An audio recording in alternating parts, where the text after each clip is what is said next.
Karen woke up the next morning to find a news van parked outside her house. Her blood pressure spiked as she spotted the Channel 7 logo emblazoned on the side, but she forced herself to maintain composure. Bad publicity was just another challenge to overcome. She'd weathered neighborhood drama before. Mrs. Whitfield, a perfectly coiffed reporter, appeared at her doorstep, microphone in hand. "I'm Jessica Martinez from Channel 7 News. We'd like to ask you about your attempts to ban a disabled child service dog." Karen's smile could have frozen fire. "I'm simply enforcing our community's legally binding covenants. We have rules for a reason." What Karen didn't know was that the interview was being live-streamed, and her words were being dissected in real time by thousands of viewers. Her phone started buzzing before the reporter had even left her driveway. "Karen, what the hell are you doing?" It was her husband, David, calling from his law office downtown. "My partners are asking if I'm married to the woman trying to take away a sick kid's medical equipment." "It's not medical equipment, it's a pet," Karen snapped, but doubt was creeping into her voice for the first time. The doubt evaporated when she received the cease and desist letter that afternoon. Sarah Chen hadn't just hired any lawyer. She'd contacted the most ruthless disability rights firm in the state. The letter was a masterpiece of legal intimidation, outlining exactly how many federal laws Karen was violating and the potential damages she faced. But Karen's pride had been publicly challenged now. Neighbors were starting to whisper her authority was being questioned, and she could feel her carefully constructed world beginning to crack. Instead of backing down, she doubled down. "We're fighting this," she announced at an emergency HOA board meeting that evening. "If we let them walk all over us now, what's next? Emotional support peacocks. Where does it end?" Board member Tom Rodriguez shifted uncomfortably in his seat. "Karen, maybe we should reconsider. The legal fees alone could bankrupt the HOA. The legal fees will be worth it when we set the precedent," Karen insisted, her voice taking on a manic edge. "This is about more than one dog. This is about the future of our community." What Karen didn't realize was that Tom had already received 3 calls from other homeowners threatening to quit the board if the lawsuit proceeded, or that 2 families were actively looking to sell their homes to escape the brewing controversy. Her obsession with winning was destroying the very community she claimed to protect. The next morning brought worse news. Emma had suffered a seizure during the night, her first in 6 months, because the stress of the situation had disrupted Buddy's routine. The little girl was hospitalized, and the story exploded across social media with the hashtag Justice for Emma. Karen found herself trending on Twitter for all the wrong reasons. Her employer, a prestigious real estate firm, received hundreds of calls demanding her termination. Protesters gathered outside the HOA office carrying signs reading "Karen's Crusade Against Kids" and "Service Dogs Save Lives." Standing in her living room, watching the crowds grow larger through her window, Karen felt the first real cracks in her armor. David had moved into the guest bedroom, her adult children weren't returning her calls, and even her closest neighbor had asked her to stop using their shared fence line. But surrender wasn't in Karen's vocabulary.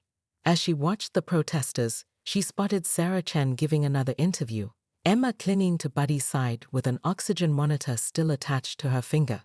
"This isn't over," Karen whispered to herself, reaching for her laptop to research her next move.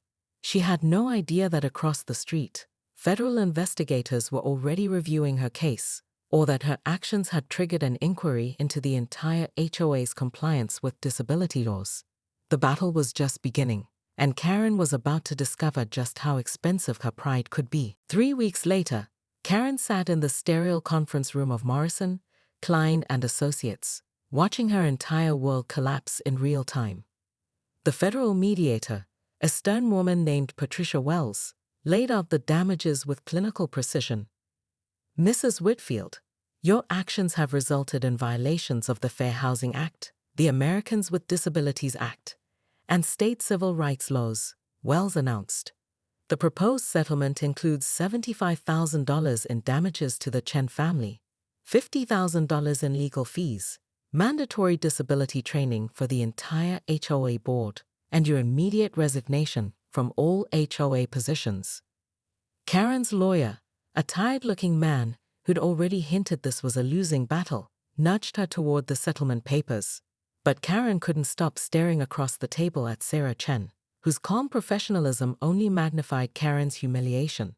"You planned this from the beginning," Karen said, her voice barely containing 3 weeks of suppressed rage. "You moved here knowing exactly what would happen." Sarah's expression didn't change. "We moved here because my husband got a job transfer. Everything else was your choice, Mrs. Whitfield." The words hit Karen like physical blows because they were true. Every escalation, every media appearance, every legal maneuver, she had chosen them all.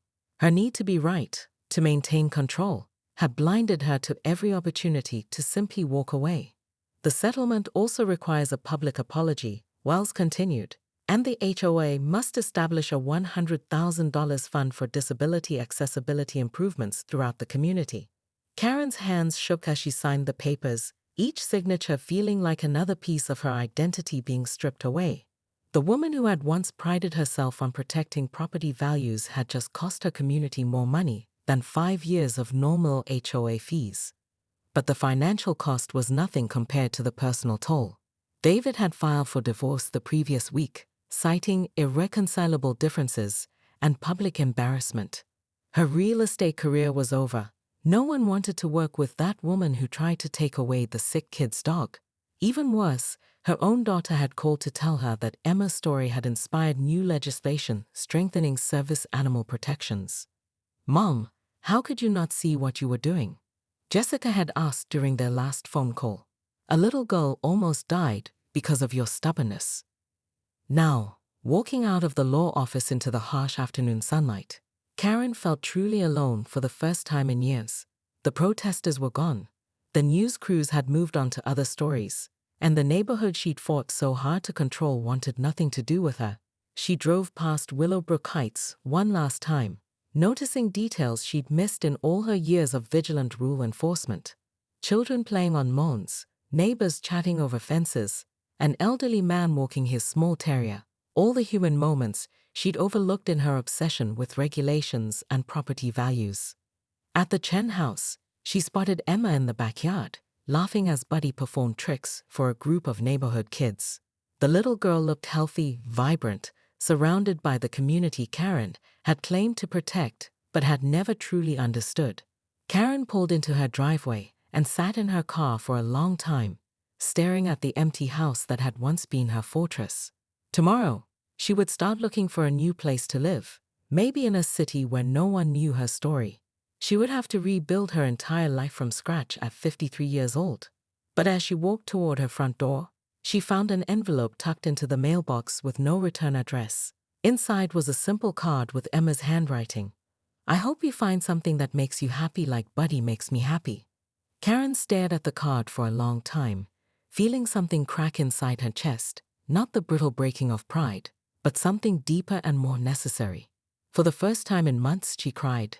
The next morning, Karen would wake up to discover that her story had inspired a documentary filmmaker, and that her former neighbors were already planning to nominate Sarah Chen for the now vacant HOA president position. Her legacy would live on, but not in the way she'd ever imagined.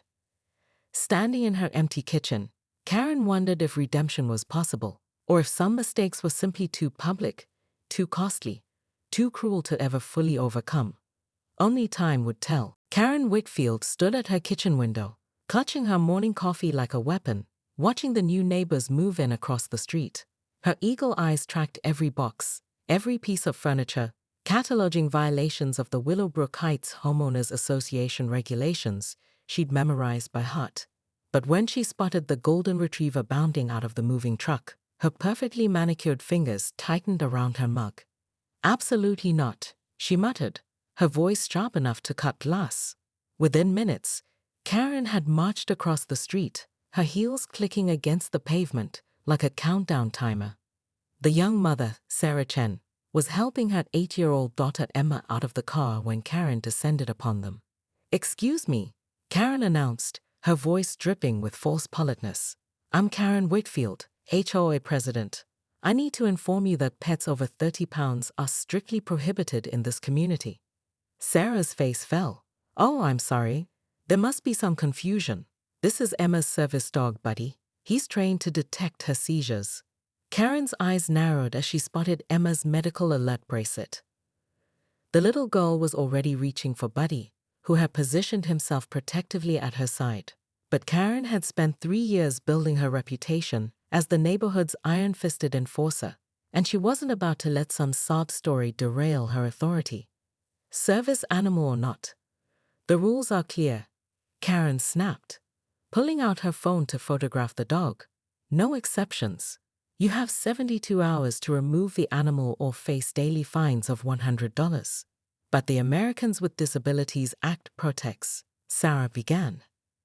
This is private property, Karen interrupted, her voice rising. My community, my rules. The ADA doesn't override our covenant agreements. Emma tugged on her mother's sleeve, tears welling in her eyes as she watched Karen's aggressive stance. Buddy immediately alerted, pressing against the child's legs, a trained response Karen dismissed as typical dog behavior. Please, Sarah said, her voice cracking. My daughter needs Buddy. He saves her life. Karen felt a flicker of something, doubt, sympathy, but quickly squashed it.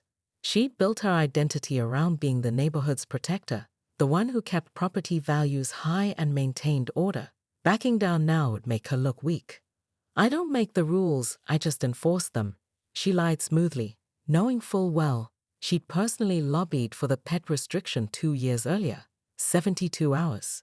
As Karen stalked back to her house, she missed the calculating look that crossed Sarah's face.